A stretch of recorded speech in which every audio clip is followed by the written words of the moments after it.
Hello, everyone. I'm Joe the Jet G, and today we're going to be talking about the NFL schedule for the Jets that has just released. And spoiler alert, there's no primetime games, so it shows you what the NFL thinks of the New York Jets this year.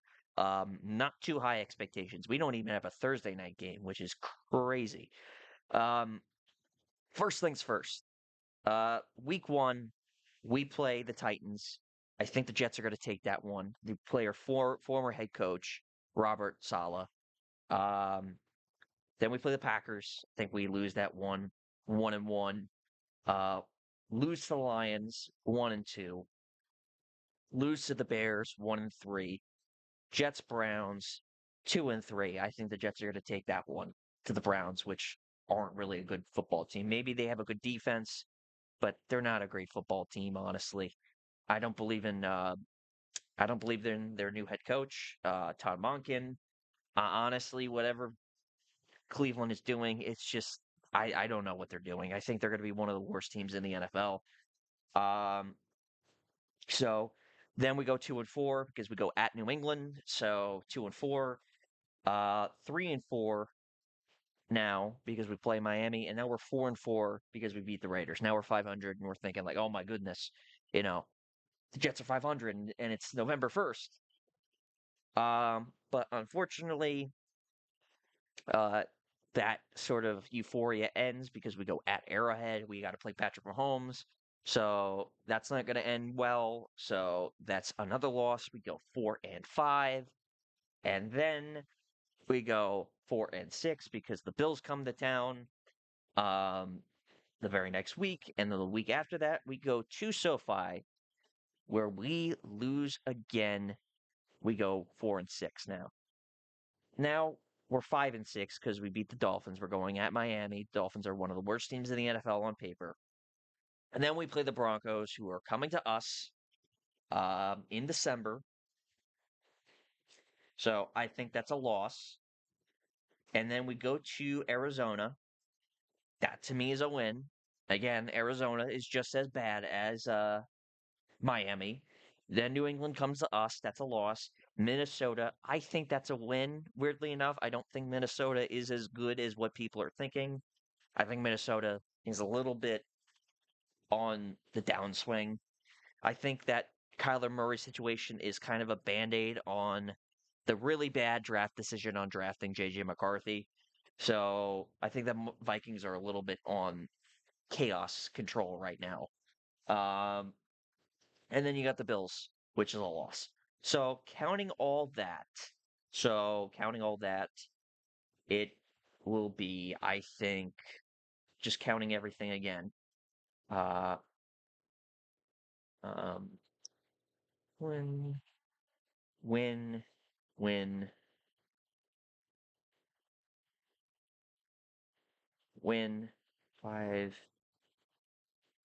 6, 7. So it's 7-10. I think the team will go 7-10. So I know people are going to call me crazy for thinking that, but last year when the schedule came out, I said the Jets are going to win 3 games, and everyone thought like, "Oh, what are you talking about?" You can look it up. Uh, I was on Paul Boy Green's channel literally a year ago as the schedule released, and I said that this is a 3-win football team at worst. And I got that mostly correct because the Jets, they were a 3-win football team last year. This year, they're a 7-win football team. So I do see improvement coming into next year. I do see what the Jets are trying to build. And I know a lot of Jet fans are going to be pissed off with the idea of this team winning 7 games. That's not the end of the world that we win 7 games. It's not the end of the world. You can trade up for a quarterback in this draft. Again, this is supposed to be this amazing draft, right? Arch Manning isn't the end all be all. There are more quarterbacks we can look at in this draft. Dante Moore, Lenore Sellers, Sam Levitt, um, Julian Sayin, Drew Mestamaker. I mean, there are guys that CJ Carr. I mean, I can go on and on. There are guys to look at in this draft that could be a good plan B or C to Arch Manning. Arch Manning isn't the end all be all, okay? But then again, there's also this aspect. If we do win 7 games, there's also a silver lining. You got to root against the Colts, the Cowboys, and the Packers. The reason why I bring up the Cowboys and Packers is because we had the better of those two picks. Because remember, Dallas owns the rights to the Packers pick, and they sold us those rights, the better of those picks for that right. So meaning if the Packers stink, if the Packers are worse than the Cowboys, if they finish worse than the Cowboys, we get the Packers pick. If the Cowboys are worse than the Packers, we get the Cowboys pick. So either way, we get the better pick out of the ordeal. Now, with the Colts, I looked at their schedule. It is brutal, man. It is very brutal. It is a bad schedule. And if you want to root for Arch Manning, the likelihood of that being a bad team is more likely. I think the Colts are going to be really bad next year. And that's not me hoping that. That's me looking at that schedule. That is a really bad schedule. I think me personally, I think that's a 2 or 3 win football team right there looking at that. I really do not think the Colts are going to be good next year. They got to be Daniel Jones has got to be a freaking miracle worker or an outlier to come out of a torn Achilles injury and lead the Colts to wins with that schedule. Brutal. Brutal. So if you are a tank person and you're upset with my prediction of the Jets winning 7 games, I think the Colts are going to be way worse than the Jets. And we own the right to that pick. So even if the Jets are decent next year, you still have there's a possible chance the Jets have a decent season and they're building something, and at the same time the Colts are a mess and we get their pick after a terrible season, and we can still get our quarterback. We can still get an Arch Manning if you want. We can still get a Dante Moore without trading up. So there's the other side of things that people aren't really thinking about. They're just thinking about, oh, the Jets need to lose as many games as possible. That's not the whole story. That's not the whole thing. Granted, it would be one of the outcomes that could happen, but it's not the preferable one. It's not the one that's the best case scenario for the Jets. The best case scenario for the Jets is if they win 7 games and if the Colts have this horrible season where they are a top 3 pick. And looking at their schedule, go look at their schedule. It is terrible. It is a horrible schedule. It is a really bad schedule. I do not see them winning a lot of games next year. I do not. So the Jets being mediocre is not the end of the world. There are other teams the Jets fans can root against and see them lose for the Jets to get a better pick. It doesn't have to fall on the Jets' shoulders for us to draft a quarterback. It doesn't have to be the Jets pick. It can be the Colts pick.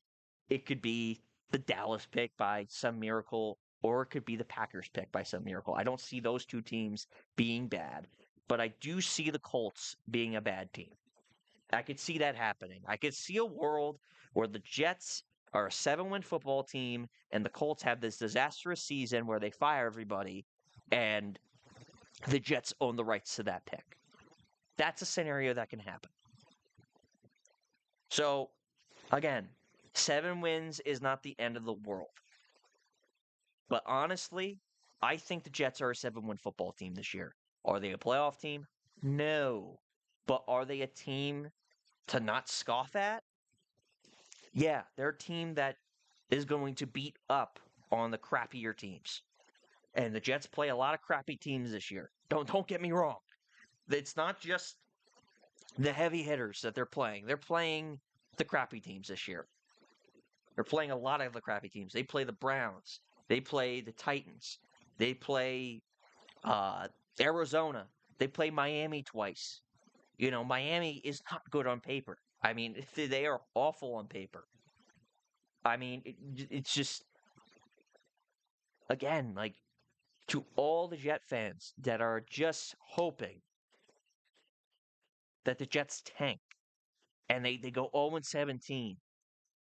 I'm sorry to say this to you people, to all the people that are expecting the Jets to go 0-16 and are hoping the Jets to go 0-16, and they're Jet fans that actually think and hope this.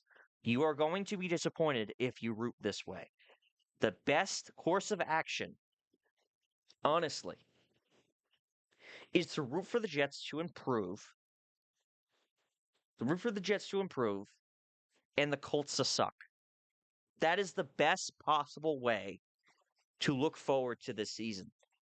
Because the best scenario, the best foot forward, is if the Colts get the best pick possible, a top 3 pick, so we can pick our guy, and the Jets look like they're actually stepping up. There's actually a building block here. There's actually something to build up a quarterback with. Because if the Jets stink, we're not 100% like it's not 100% fixed if that's the case. It's not a situation where you plug in a quarterback and you're automatically going to be a playoff team. That's not how it's going to work if the Jets stink. It's better off the Jets are a decent team. The Colts they get a really good pick by stinking, and the Jets can plug in a quarterback, a top 3 quarterback in that draft, in that situation of a 7-win football team, and raise the ceiling and floor up to the point where they're a 10-win football team or 11-win football team every year. This is how you build. This is how you do it. This is why the Sauce Gardner trade is so damn smart in retrospective, because you look at scenarios like this. So that's my opinion on the matter. That's my expectations for this season. Improvement, and the Colts, rooting against the Colts, rooting against the Cowboys, and rooting against the Packers. That is the expectation. Building and just building a foundation and seeing what these other teams, how these other teams perform. And if they stink, you have a very good shot at getting your guy. So that's my thoughts on the matter. This is a 7-win football team. This is a decent football team. Are they bad? No. Are they great? No. They're okay. And that's fine. That is fine to do. That is fine to have. Honestly. So, yeah, I mean, 7 wins. That's the way I see it. Last year I saw it as a 3-win team, and that's what happened. They won 3 games. Don't believe me?